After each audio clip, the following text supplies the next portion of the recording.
కారణ జన్ముడు, యుగపురుషుడు, పేదల పెన్నిది అన్న నందమూరి తారక రామారావు అని సీఎం చంద్రబాబు అన్నారు. ఎన్టీఆర్ 30వ వర్ధంతి సందర్భంగా ఆ మహనీయుడికి ముఖ్యమంత్రి చంద్రబాబు, ఐటీ శాఖ మంత్రి నారా లోకేష్ ఘనంగా నివాళి అర్పించారు.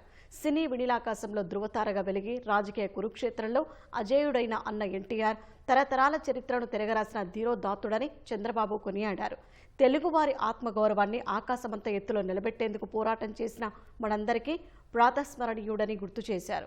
కిలో ₹2 బియ్యం, సామాజిక భద్రతా పింఛన్లు, పక్కా ఇళ్ల నిర్మాణం, రైతుకు విద్యుత్, మండల వ్యవస్థతో స్థానిక స్వపరిపాలన, ఆడబిడ్డలకు ఆస్తిలో హక్కు, రాయలసీమకు సాగు, తాగునీటి ప్రాజెక్టుల వంటి అనితర సాధ్యమైన సంక్షేమ అభివృద్ధి పథకాలతో చరిత్ర గతిని మార్చిన ఆ మహనీయుడు ఆదర్శనీయమని కొనియాడారు.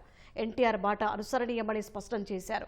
తారకరాముడు పోషించిన పౌరాణిక పాత్రల ఫోటోలను ఇళ్లలో పెట్టుకుని ప్రజలు దేవుడిగా పూజిస్తుండటం ఎన్టీఆర్కి మాత్రమే దక్కిన అరుదైన వరమని లోకేష్ వ్యాఖ్యానించారు. ఎన్టీఆర్ భౌతికంగా దూరమై ఇన్నేళ్లైనా తెలుగువారి హృదయాల్లో సజీవంగా ఉన్న తాతయ్య జన్మ ధన్యమని అన్నారు.